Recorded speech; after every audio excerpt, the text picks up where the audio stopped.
Durante más de 10 años hice clases de métodos de investigación y de estadística a nivel de pregrado en las carreras de educación y sobre todo de psicología. He decidido compartir estas clases aquí en mi canal, por lo que si les interesa esta temática, les invito a que revisen los videos en esta serie. Pero sobre todo en este canal hago videos sobre psicología analítica. La psicología de Carl Gustav Jung es plenamente vigente y relevante en la actualidad, por lo que les invito también a que revisen este tipo de videos aquí en mi canal. Pero ahora vamos con el tema de hoy. Bien, sigamos entonces con lo que veníamos viendo la clase pasada, ¿no? Que es sobre psicometría. La clase de la semana pasada era la última clase de lo que veíamos en un primer semestre en este estudio en la carrera de psicología que correspondía a métodos de investigación cuantitativa 1. Entonces era lo que correspondiente a un primer semestre. Voy a poner al final de este video la bibliografía correspondiente a ese video y también a ese semestre, perdón, y también la correspondiente a este semestre, a este semestre. Lo voy a poner, no sé si en el video o aquí en la descripción o en ambos lugares, pero lo voy a poner ahí para complementar. Por supuesto, cuando sigamos nuestras clases había un buen elemento práctico, ejercicio que permitieran poner en práctica todas estas cosas, porque en realidad estas cosas al nivel de la lectura o la comprensión o las clases constituyen simplemente un aspecto para poder desarrollar competencias y destrezas como de análisis y de investigación, ¿no? Estas cosas siempre yo decía y digo y sostengo que la investigación se aprende haciendo investigación. Esa es la forma que finalmente uno va desarrollando y depurando su destreza. Pero claro, este nivel conceptual y teórico es importante en un nivel preliminar, ¿no? Pero bueno, esa hasta la clase pasada, hasta el video pasado era lo que veíamos en el primer semestre. Ahora vamos a continuar con el mismo tema, pero ya entrando en lo que veíamos en el segundo semestre. Bueno, comencemos con los pasos para construir un test. Esto ya lo vimos en términos generales en el video anterior, lo repetimos aquí en términos generales y vamos profundizando en algunos de estos temas. Lo primero es la justificación del estudio, es decir, por qué queremos desarrollar este instrumento, ¿no? ¿Por qué queremos desarrollar este test? Luego definimos conceptualmente el constructo que queremos evaluar, qué es lo que vamos a evaluar y bajo qué fundamentos teóricos nos basamos para construir este constructo, ¿no? Y establecemos una definición conceptual, a partir de la cual vamos procediendo ya a concretizar, vamos construyendo ítems que dan cuenta de ese constructo en su totalidad, o si tiene subdimensiones también las incluimos y lo vamos haciendo de esa forma, y se hace una evaluación cualitativamente donde muchas veces se incorpora el juicio de expertos. Luego se hace una aplicación preliminar de este instrumento donde se hace un análisis estadístico de los ítems y se van depurando y eliminando los ítems que no nos sirven o que muestran un comportamiento inadecuado. Por decir algo, ya vamos a hablar más de eso, si encontramos que hay un ítem que todas las personas responden exactamente igual, ese ítem no nos sirve porque no discrimina nada, no nos está diciendo nada respecto a la variable que queremos explorar, ¿no? Estudio de la dimensionalidad del instrumento, la estructura interna, ¿no? Esto es el análisis factorial. vemos si conceptualmente definimos el instrumento como constituido por un solo factor o por varios factores, ¿no? Vemos si eso se confirma a partir del análisis factorial. También se hace un análisis de fiabilidad, ¿no? De confiabilidad, también vamos a hablar un poco más de eso en profundidad, y la obtención de evidencias externas de validez, ¿no? Las evidencias externas de validez, que también vamos a hablar un poco más sobre eso. Bueno, comencemos profundizando en cada uno de estos puntos. Lo primero, como ya decía, era identificar las distintas dimensiones del concepto, ¿no? Si es que existe, el concepto tiene distintas dimensiones, en general yo diría que sí, que los conceptos tienen distintas dimensiones. Es raro que podamos hablar de una variable que sea muy homogénea y que no tenga ciertos matices. Puede haberlo, seguramente las hay, pero muchas veces tendemos a conformar un concepto a partir de varias dimensiones, ¿no? Por ejemplo, cuando hablamos de las actitudes, que es un constructo psicológico que se ocupa mucho, ¿no? ¿Cuáles son las actitudes? Las actitudes tienen elementos cognitivos, afectivos y comportamentales, ¿no? Y ahí entonces serían las dimensiones, y eso en términos de las actitudes, pero podríamos ver que también el contenido de las actitudes también sea multidimensional, entonces ahí tenemos una matriz un poco más compleja. Pero entienden la idea, ¿no es cierto?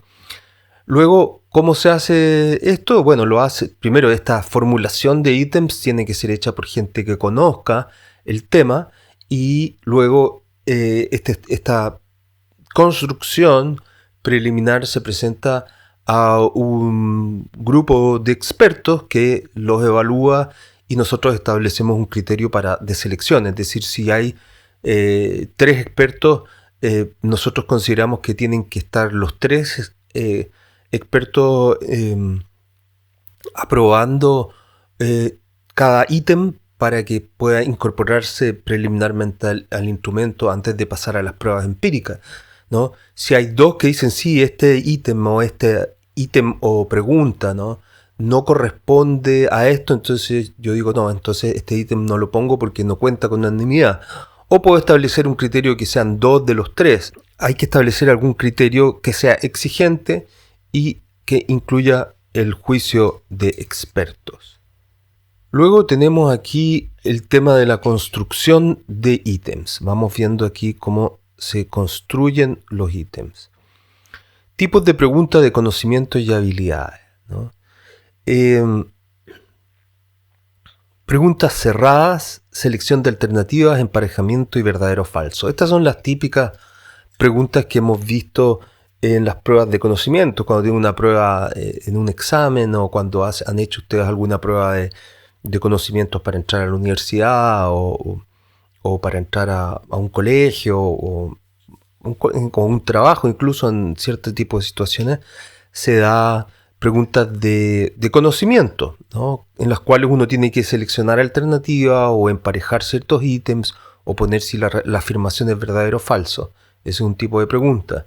Hay preguntas abiertas de ensayo, de respuestas breves o de completación, ¿no? Son preguntas abiertas donde la persona tiene que escribir. ¿Cuánto escribe? Depende en muchos casos de la posibilidad que tenga yo para poder procesar después analíticamente esas respuestas abiertas, porque son más difíciles de procesar, ¿no? Pero a veces se incluyen. Desempeño, también se le pone a la persona que una cierta tarea para que haga una cierta performance, y se evalúa esa performance de acuerdo, por ejemplo, a una pauta de una rúbrica, ¿no? O se le pide a la persona que resuelva un determinado problema, ¿no? Matemático, por ejemplo, que resuelva y ahí se evalúa su desempeño para resolver, en este caso, problemas matemáticos, ¿no? Otro tipo de preguntas son tipos de preguntas descriptivos de rasgos de personalidad o actitudes, como ya mencionábamos las actitudes, ¿no? Yo le pregunto a la persona, ¿a usted le gusta esto? O en esta situación, ¿usted qué es lo que hace? O ¿cómo se siente usted respecto a este tipo de situaciones? ¿No? Esto en términos de evaluar características de actitudes o de personalidad. De elección libre establezco dicotomías, ¿no? Digo verdadero o falso. Entonces establezco una característica, una oración que denota una cierta característica de personalidad. Y yo tengo que decir si este rasgo coincide conmigo, en mi opinión, ¿no? Politómico nominal, es decir, hay varios valores, pero son nominales, ¿no? Es decir, son como etiquetas, ¿no? Yo podría poner una etiqueta en que dijera, para hablar de lo de nominal, ¿no? Como yo podría poner una etiqueta que dijera, yo tengo una educación básica, media y superior. Ahí hay etiquetas, ¿no? Y puedo poner, marcar las tres, por ejemplo. Claro, aquí estamos haciendo referencia a test de personalidad o actitudes, pero lo importante aquí es entender que la respuesta puede estar dada en forma nominal, que son estos tipos de respuestas que son como etiquetas, ¿no? Que son nombres que se asignan, no son valores numéricos, ¿no? Ya hablamos en un video anterior sobre este tipo de variables. Luego también hay politómicos ordinal, ¿no? Como las escalas Likert, que por ejemplo, que van entre muy en desacuerdo, de acuerdo y muy de acuerdo. Ya también hablamos sobre esto, ¿no? Politómico ordinal, esto también lo vimos en otros videos. De elección forzada, yo puedo poner frases pareadas que dan cuenta de actitudes o de rasgos de personalidad distintos y yo tengo que elegir entre uno de estos dos. O tengo que ordenar frases, ¿no? De acuerdo a lo que a mí me parece que me representa mejor o que tienen una prioridad en mi escala de valores y que eso dice algo de mí. Bueno, hay distintos tipos de test que recurren a distintos tipos de preguntas. Siguiendo con el tema de la construcción de ítems, los procesos cualitativos del análisis. Ya mencionábamos el juicio de revisores, contenido, estilo, gramática y sesgos, ¿no? Los revisores pueden opinar en términos de si la pregunta corresponde adecuadamente al constructo teóricamente, pero puede haber otros revisores que revisen el estilo, la gramática, ¿no? Porque muchas veces las personas, cuando están tan metidas en el desarrollo, en la escritura de un texto, no se dan cuenta de sus sesgos o de sus errores y de sus problemas de redacción. Entonces de repente una mirada externa puede servir para tratar de depurar y mejorar el instrumento, ¿no? Pero hay como dos aspectos distintos aquí, yo diría. Uno, que es un experto en la teoría, que evalúa la concordancia del ítem con el constructo teórico. Eso es un nivel. Y otra persona, que puede ser otro miembro del equipo que no ha participado en la colaboración, que puede ser un colega, incluso puede ser alguien que sea, se especialice en el lenguaje y en la escritura, que no tenga un conocimiento en la profesión, puede revisar los textos para temas de lenguaje y de redacción y eso.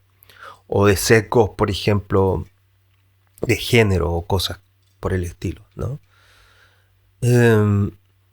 Procesos cuantitativos del análisis. El examen de características de los ítems según las respuestas obtenidas en el proceso del desarrollo de un test. Bueno, esto se refiere a que cuando vamos en el proceso, todo esto es un proceso muchas veces iterativo, es decir, que los pasos iniciales generan ciertos resultados que se incorporan en los pasos siguientes, en las pruebas siguientes. Muchas veces estos procesos son iterativos en el sentido que se hace una prueba, dos pruebas, tres pruebas, hasta llegar a un grupo final de ítems y una estructura que nos deja satisfecho y que es suficientemente sólida, digamos. Entonces, en este proceso iterativo vamos examinando cómo se comportan estadísticamente y también cómo la gente, si podemos observar cuando las personas están respondiendo el test, cómo la gente va reaccionando a los tests, si no entiende algo, si se detiene demasiado tiempo en alguna pregunta porque no la entiende, o si todos el análisis estadístico muestran que todos, por ejemplo, lo que decía, todos responden igual, o hay un sesgo marcado hacia un tipo de respuesta, etcétera, etcétera. Eso también hay que implica esta parte, ¿no? Implica un análisis de cómo se están comportando los test con los ítems durante el proceso de que las personas responden y también cómo se están comportando estadísticamente, ¿no? Siguiendo con el tema de la construcción de los ítems, es necesario tener, antes de comenzar, tener algunas consideraciones preliminares, ¿no? ¿Cuál es el propósito del instrumento? ¿A quién se evaluará? ¿Cuánto será el tiempo de la aplicación? Y si será una aplicación individual o grupal. Todas estas son consideraciones que tenemos que hacer antes de empezar a construir los ítems, ¿no? Y es importante tenerlas en cuenta. También es importante definir cuáles van a ser los procedimientos de aplicación y puntuación, ¿no? ¿Cómo voy a lo que ya un poco mencionábamos? ¿Cómo voy a aplicar esto? ¿Va a ser individual? ¿Va a ser grupal? ¿Va a ser en determinado tiempo? ¿Va a ser en papel? ¿Va a ser por internet? ¿Va a ser...? Me explico, ¿no? ¿Y cómo voy a puntuar esto? ¿Cuál va a ser el sistema de puntuación que voy a otorgar? Voy a poner valores entre 0 y 1 a cada respuesta, entre 0 y 4, por ejemplo, o entre 1 y 5, o cómo voy a hacer esta puntuación. Esta puntuación va a tener un puntaje final directo o va a estar en referencia a una población. ¿Cómo voy a hacer esto, no? Tengo que pensar un poco cómo voy a finalmente a puntuar los resultados de la investigación. Y también hay que ir preparando, y esto es muy útil y es una forma que ayuda mucho, mucho a ordenar la construcción del test, de cualquier test, es una tabla de especificaciones, donde yo por una parte pongo un constructo, pongo cuáles son los componentes del constructo, pongo los pesos, si quiero darle distintos pesos a cada componente, porque hay alguno que me parece que es más importante, otro menos importante. Tengo que poner cuál es el formato de los ítems, la escala de respuesta y un ejemplo o finalmente todos los ítems que conforman el test y que corresponden a cada uno en cada uno de esas casillas de la tabla, ¿no? De tal forma que ahí podría ver que hay un desequilibrio de preguntas en relación a la tabla, ¿no? Y ahí tendría que ir generando más ítems para equilibrarlo y hacer el test consistente, ¿no? Siempre es importante elaborar más ítems de los que finalmente quedarán en el test. Eso es importante. Por lo menos el doble de ítems hay que formular, porque luego el análisis va arrojando que ciertos ítems no se comportan bien y hay que ir eliminándolos. Y si yo no tengo suficiente, tengo que hacer más y volver a probarlos. Entonces siempre es bueno tener más y ir depurándolo, ¿no? Los jueces evalúan la validez de contenido del test. Ya hablábamos un poco de eso mismo, ¿no? La validez, la opinión de los jueces para validar la construcción de los ítems, ¿no? Y también puede ser de esta matriz, ¿no? esta tabla de especificaciones. Siguiendo con la construcción de los ítems, es importante considerar el orden de las preguntas. Por ejemplo, uno puede, cuando está tocando temas de psicopatología o de personalidad, decidir incluir preguntas que son menos sensibles, más generales, y que de algún modo van permitiendo que poco a poco la gente avance en el test hasta preguntas que son un poco más sensibles y delicadas, ¿no?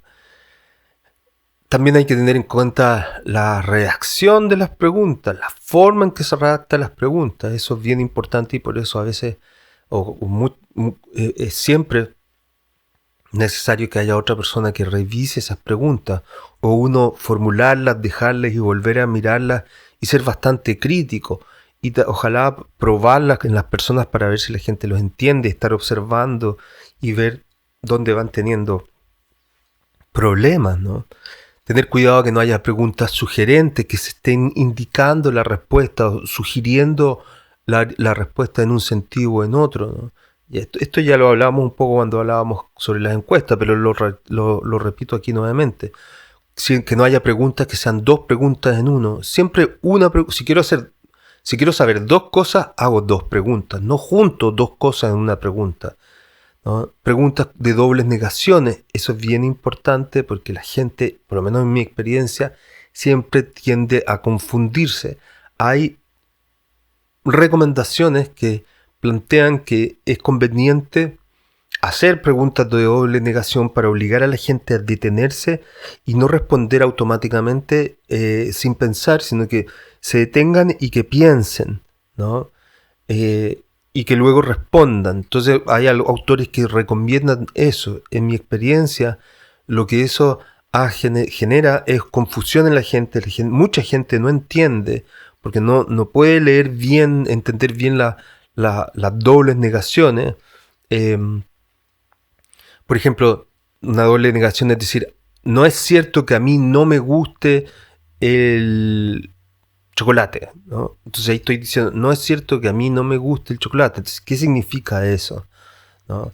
En detenerme en entender eso, hay gente que le cuesta y generalmente esos ítems cuando yo los analizaba me generaban problemas, ¿no? La extensión de las preguntas no pueden ser muy largas, las preguntas tienen que ser breves, sencillas y claras. El cuestionario en general o los instrumentos no pueden ser excesivamente largos, ¿no? Las personas no tienen una capacidad, una motivación en general para responder grandes test y sobre todo muchas veces no tienen la capacidad de atención para hacerlo. Por supuesto hay situaciones en que también eso es parte de la prueba, por ejemplo cuando hay pruebas de la universidad se espera que una persona pueda sostener la atención en una tarea universitaria más de 20 minutos, por lo tanto las pruebas universitarias tienden a ser más largo que 20 minutos, pero otro tipo de test con otros propósitos que no sean de selección en base a un desempeño, en general se sugiere que sean más breves, ¿no?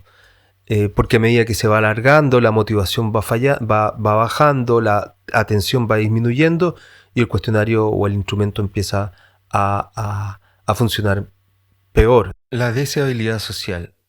Aquí hay un fenómeno bastante reconocido en el cual las personas en temas de opinión o de actitudes no responden en general como ellos piensan o sienten, sino más bien en lo que es socialmente deseable, ¿no? O lo que cree que podría parecerle bien al encuestador, ¿no?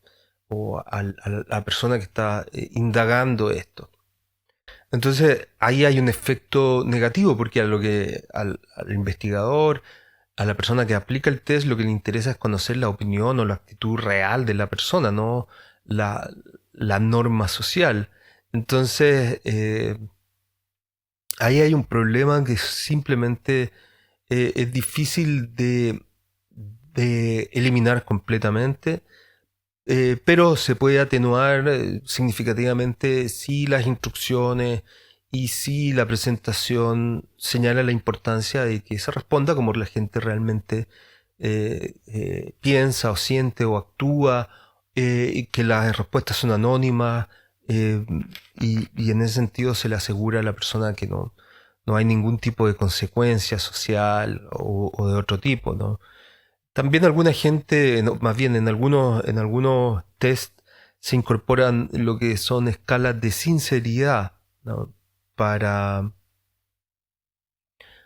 son preguntas que van planteando posiciones que son extremas o preguntas que son dos veces las mismas formuladas de una forma distinta, ¿no? Esas son más bien de veracidad, eh, y, o de forma inversa para ver si las personas no están respondiendo. Hay cierto tipo de escalas a veces que corresponden a esfuerzos para tratar de identificar aquellas personas que o responden de forma eh, socialmente deseable o que están respondiendo automáticamente sin leer y sin pensar, o que están tratando de falsificar su actitud, ¿no? Y muchas veces se incluyen estas escalas que buscan invalidar la respuesta finalmente de una persona si la escala arroja un puntaje superior a X, ¿no?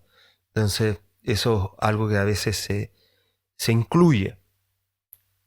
También otra, otra consideración que no tiene que ver necesariamente, bueno, sí tiene que ver con esto de la deseabilidad social, que son el hecho de que las alternativas de respuesta sean impares y que no tengan un punto neutro. Porque muchas veces las personas tienden, como decíamos, a conformarse con la norma, es decir, y responder el punto medio, es decir, no jugarse por ninguna de dos posiciones, aunque las tengan, pero tienden a concentrarse en el punto medio.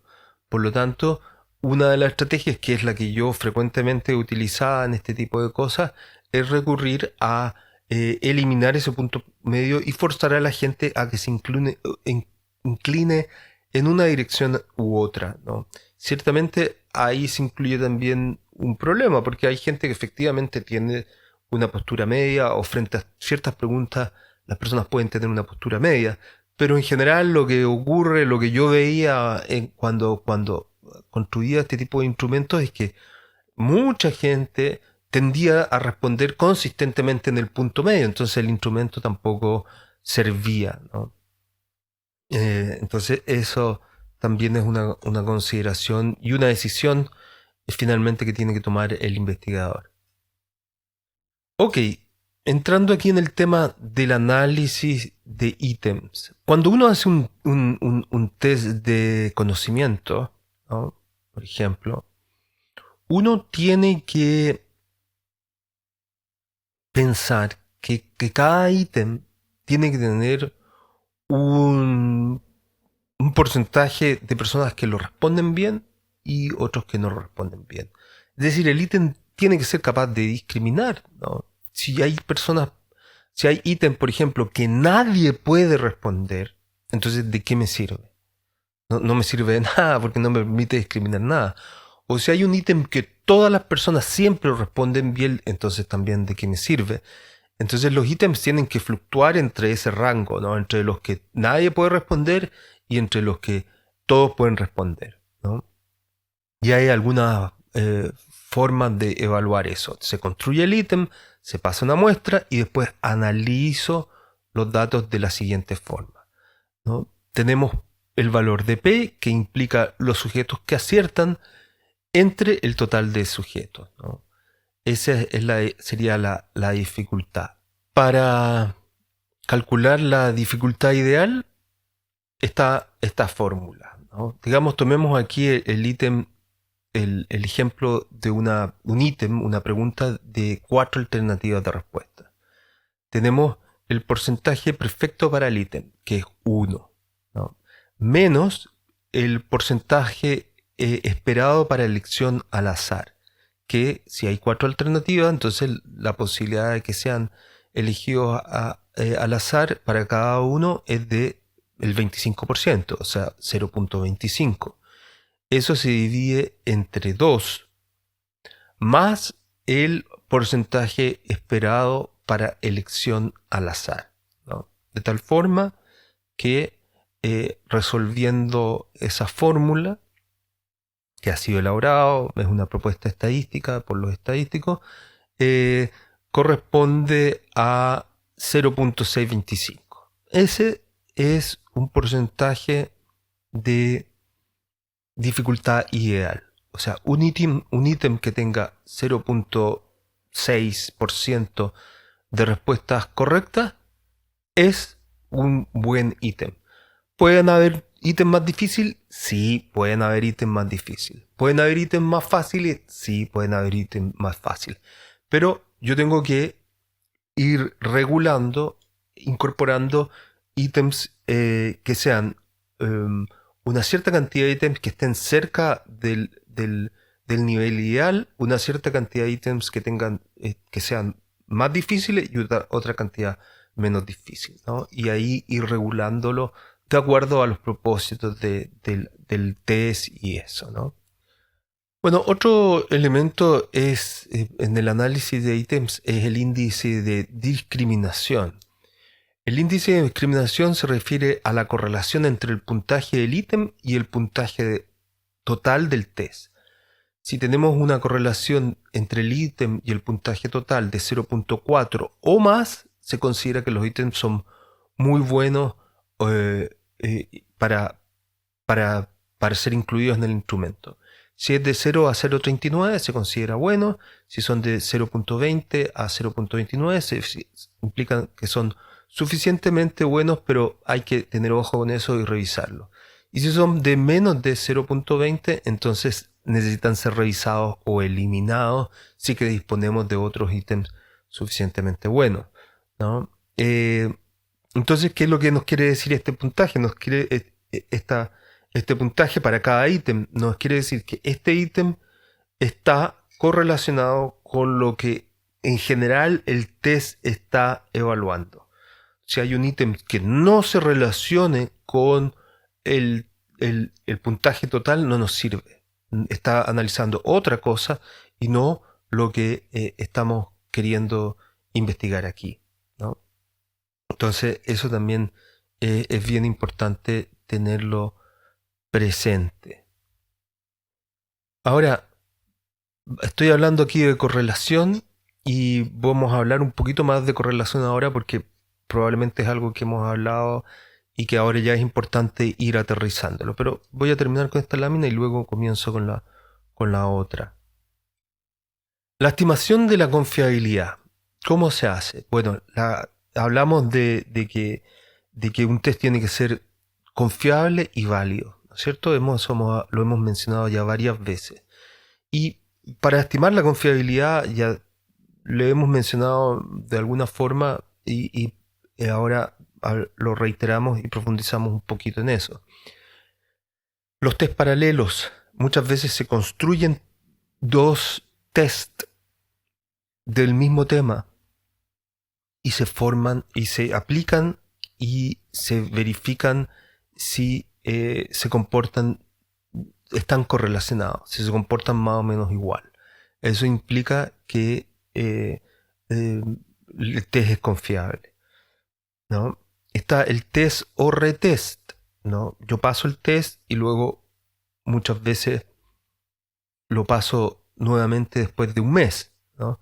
Y luego comparo los resultados que deberían tener cierta variabilidad, pero no debería ser mucho, siempre y cuando que la variable que yo esté investigando no sea sujeto de variación. Si yo, por ejemplo, hago un curso y paso una prueba al inicio del curso y luego la paso al final del curso, yo espero que haya cierta variabilidad. Pero si yo hago lo mismo respecto a una variable de personalidad, no debería esperar cambios importantes en un mes. Puede haber cierta variabilidad, pero mínima debido al error típico de la muestra, de responder cualquier tipo de instrumento, ¿no? Pero como siempre hay la posibilidad de que en ciertas variables haya variabilidad o haya aprendizaje más bien, ¿no? Que pueda afectar las comparaciones, entonces por eso se utilizan otro tipo de estrategias como los test paralelos o un test partido por la mitad, ¿no? Lo que se hace un test y luego se parte y se correlacionan las dos mitades y se ve si las dos mitades se comportan de forma similar. Es una forma parecida a la del test-retest, pero aplicado en un solo momento, ¿no? Usando la mitad de cada instrumento. Por supuesto, el instrumento está, si se hace este tipo de prueba, tiene que estar construido para que tenga un equilibrio en términos de las dimensiones del constructo que yo quiero y de los pesos, si es que tienen peso, y de los niveles de dificultad que yo haya incluido, si es que es un test de conocimiento, para que puedan ser comparables, ¿no?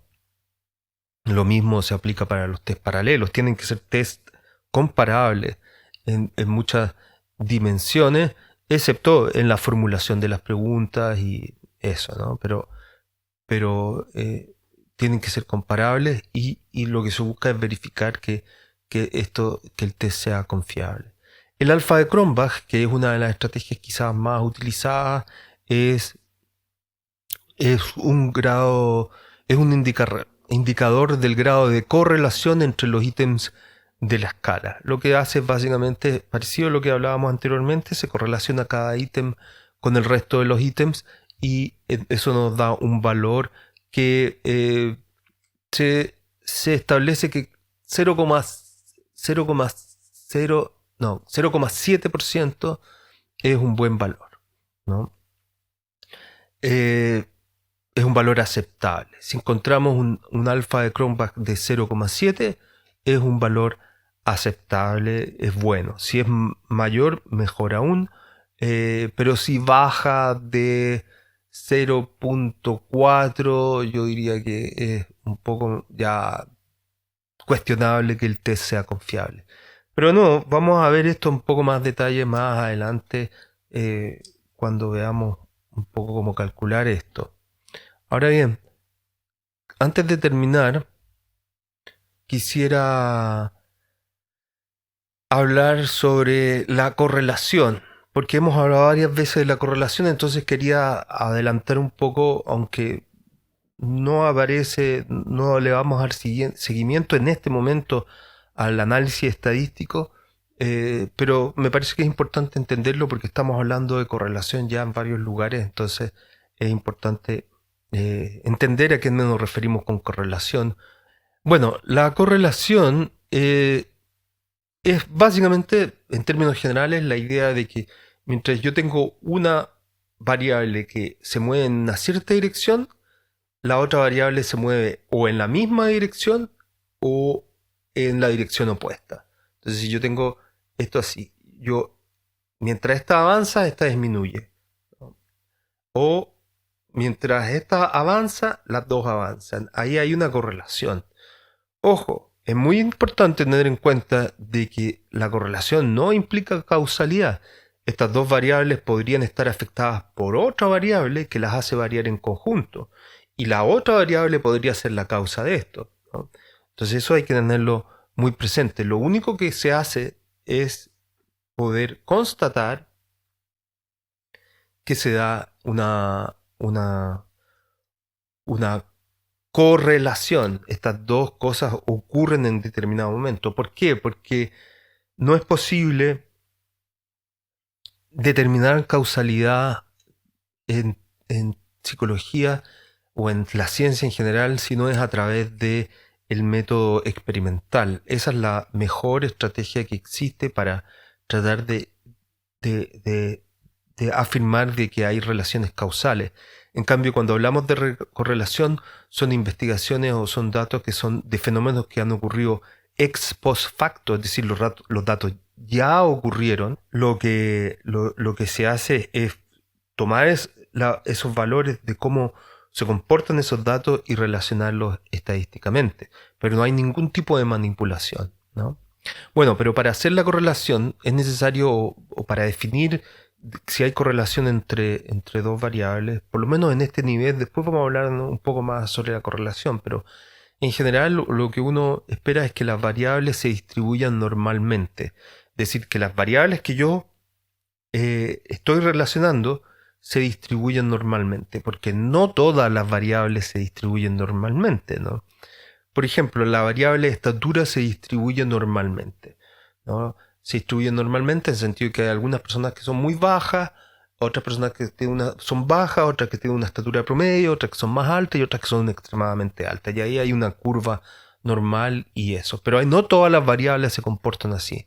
Entonces, si yo estoy hablando de correlación, en principio, por ahora, estamos hablando de variables que se comportan y se distribuyen normalmente. Es una medida de covariación entre dos variables. El coeficiente de correlación mide el grado de linealidad de la relación. Cuánto covarían en términos de una relación lineal, ¿no? Para esto se asume que la relación tiene que ser lineal. Es decir, mientras más uno sube, la otra baja en la misma, no en la misma proporción, pero siempre que una sube, la otra baja, o siempre que una sube, la otra sube, ¿no? Y eso debería sostenerse en el tiempo, ¿no? Porque también no todas ya vamos a ver algún ejemplo, no todas las relaciones son de ese tipo. Ahora, hay otro tipo de, de análisis, de correlación, que son eh, eh, para datos que no se o variables que no se distribuyen normalmente o que no tienen una relación lineal. Pero eso no nos compliquemos por ahora con eso. Partamos por una definición más simple y más concreta. Para calcular el R de Pearson, que es una de las formas más comunes de este tipo de correlación, se necesitan dos variables de intervalo o de razón. No se puede trabajar con medidas nominales, ¿no? O categóricas. Tiene que ser al menos de intervalo e idealmente de razón. Pero en realidad en psicología difícilmente encontramos medidas de razón, ¿no? La mayoría son de intervalo, ¿no? Datos ordinales. No tiene sentido el gráfico de dispersión ocupar tablas de contingencia y solicitar el Kendall-Tau, tablas simétricas o Tau-C, tablas asimétricas. Aquí estamos hablando de algo que ya les decía, que si quieren hacer eh, si se quieren hacer análisis con datos que sean ordinales, no se usa la R de Pearson, sino que hay otro tipo de análisis como esto de Kendall-Tau o Tau-C, ¿no? Pero veamos ahora un poco algún ejemplo de una correlación positiva, ¿no? Aquí hay los datos de, por ejemplo, yo les ponía el ejemplo a los estudiantes, las asistencias a las clases y las notas en una prueba, ¿no? Las notas son en Chile de 1 a 7 y la correlación es eh, abajo van las asistencias, ¿no? Entonces, vemos aquí que a medida que la gente viene más a clase y tiene más asistencia, ¿no? Hay mejores notas, ¿no? Y eso se puede ver en el gráfico y vemos que hay una correlación de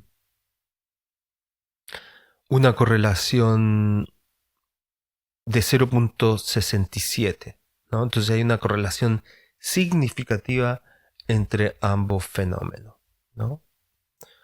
Y aquí hacemos lo mismo, pero considerando las inasistencias en vez de la asistencia, y vemos que a mayor cantidad de inasistencias, las notas son menores, y como los datos son los mismos, simplemente que están al revés, la correlación es de 0,67, ¿no? La correlación entre las inasistencias y la nota es de menos 67, ¿no? Negativa, tal como se ve en la muestra, en el gráfico, ¿no? Y aquí vemos distintos tipos de relaciones lineales del gráfico de dispersión, scatter plots, es el gráfico de dispersión, no es el gráfico de punto. Vemos ahí una correlación perfecta, es decir, mientras si yo subo en 1 en X, subo 1 en Y, ¿no? 0,9, una correlación muy alta, ya no es perfecta, pero es bastante alta. 0,56, vemos que hay una cierta tendencia, pero ya no es tan clara.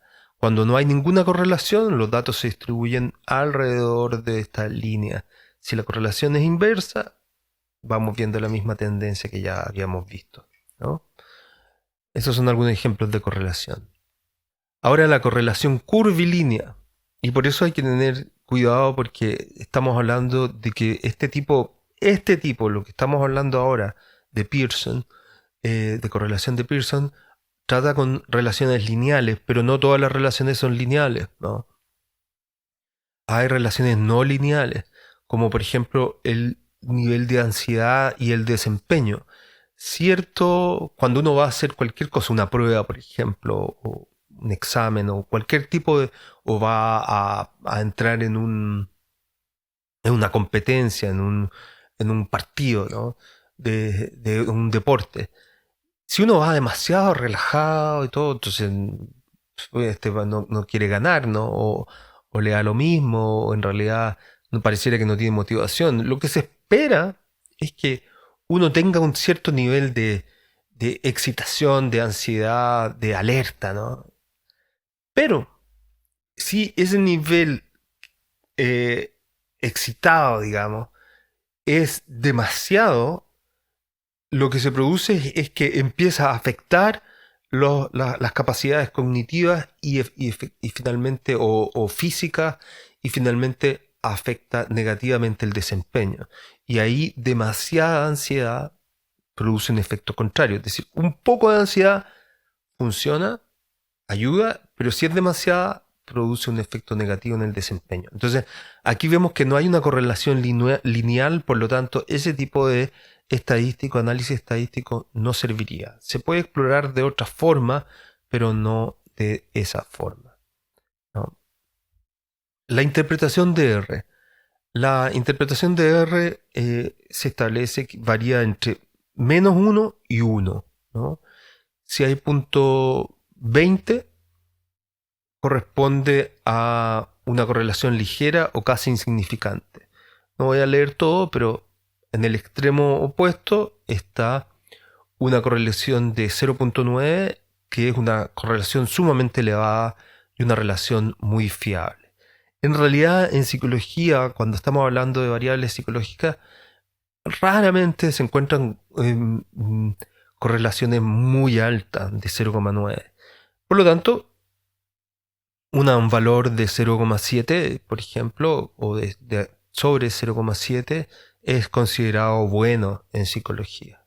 Hay también algo que se conoce como el coeficiente de determinación, o R2, y esto describe la fuerza de la relación al determinar la cantidad de variabilidad en Y que se puede atribuir a la variabilidad de X. Y se estableció la siguiente fórmula, ¿no? Si tenemos un valor de 0,73, eso se eleva al cuadrado y nos da un valor de 0,53. Entonces, el 53,29% de la varianza de Y es explicada por la varianza de X. El otro 46,71% de la varianza se debe a otros factores, ¿no? Esto también, entonces, es importante tenerlo en cuenta porque a veces aparece en algunos reportes, o es importante también reportarla en ciertos trabajos. Sin embargo, es importante tener en cuenta que la correlación no implica casualidad. Esto es bien importante y ya lo mencionamos. Puede ser, como ya dijimos, que hay una tercera variable que esté influyendo en las dos y está haciendo variar y que yo desconozco o que no incluyo en mi análisis. Eso es una posibilidad. Otra posibilidad puede ser que, si bien hay una relación de causalidad entre las variables, la correlación no nos indica que si X es lo que causa Y o si Y es lo que causa X. En general, este tipo de de relaciones, de cuál es la causa y el efecto, no provienen necesariamente del análisis estadístico, son más bien eh, interpretaciones o observaciones de la realidad y de la teoría las que nos permiten establecer esto. Los datos en sí mismos no nos dicen nada, ¿no? Eh, pero muchas veces tampoco tenemos claridad del todo en eso, cuando tenemos exploración, de investigaciones de exploración, o cuando encontramos que los datos se comportan de esta forma, yo no, eh, veo, que digo, ¿qué es lo que está usando qué? No, yo puedo establecer una hipótesis, pero a no ser que yo la pruebe experimentalmente, es que yo podría corroborar eso, o podría hacer otro análisis estadístico para tratar de confirmar eso, pero en realidad es a través de la investigación experimental donde más se puede trabajar ese tema. También hay lo que se conoce como la correlación parcial, ¿no? Y en este tipo de análisis estadístico lo que se hace es evaluar la correlación de dos variables mientras se controla el efecto de una o más variables. Las tres variables deben ser al menos de intervalo. Por ejemplo, eh, el número de conductas agresivas de niños en el colegio correlacionado con los minutos que mira televisión.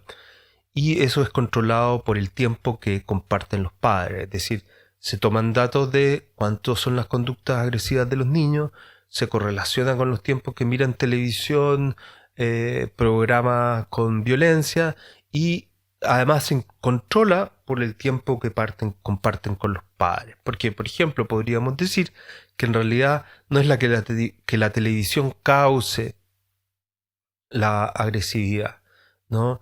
Eh, si bien en los datos generales, si tomamos esas dos variables, pueden aparecer relacionadas, ¿no? Lo que ocurre cuando controlamos por el tiempo que comparten con los datos, vemos que esa relación desaparece. Y parece ser que el tiempo que comparten con los padres tiene un rol en esa relación. Es útil cuando experimentalmente no se puede controlar el efecto de la tercera variable, ¿no? Esto es bien importante y por eso muchas veces se recurre a este tipo de investigación correlacional, como ya lo hemos dicho, porque muchas veces no es posible éticamente o prácticamente hacer este tipo de investigaciones porque son complejas, ¿no? Son complejas de realizar en términos éticos o inviables en términos prácticos. Así que eso. Pero bueno, este paréntesis que hemos hecho aquí con la correlación es para, para tratar de poner este tema del cual ya venimos hablando y cual vamos a seguir hablando en otros momentos, al ir avanzando con temas de psicometría, y luego también vamos a entrar ya más en términos de estadística. Así que eso es lo que corresponde a la clase de hoy. Como les decía, esto ya sería como la primera clase en este programa de métodos de investigación cuantitativa que hacíamos nosotros, métodos de investigación cuantitativa 1 y 2. Cada universidad y cada escuela o una misma universidad en distintos años tiene distintas formas en que se organiza estas materias, ¿no? Pero aquí hay una de estas formulaciones que es interesante y el producto de varios años de experiencia sobre este tema. Yo hice esta clase durante como en esta universidad con este, digamos, equipo de trabajo. Lo hicimos durante por lo menos 7 años, y a lo largo de 7 años fuimos modificándolo, y llegamos a, a esta estructura que en general me acuerdo yo que no me satisfacía completamente, pero ciertamente fue una buena formulación e incluyó el aprendizaje de los años anteriores. Así es que esta clase correspondía ya al segundo semestre de este curso que estaba en metodología cuantitativa 1 y metodología cuantitativa 2 para psicología. Eso por ahora, y luego en las próximas semanas seguimos todavía con el tema de psicometría, antes de avanzar en algunos temas de estadística. Nos vemos.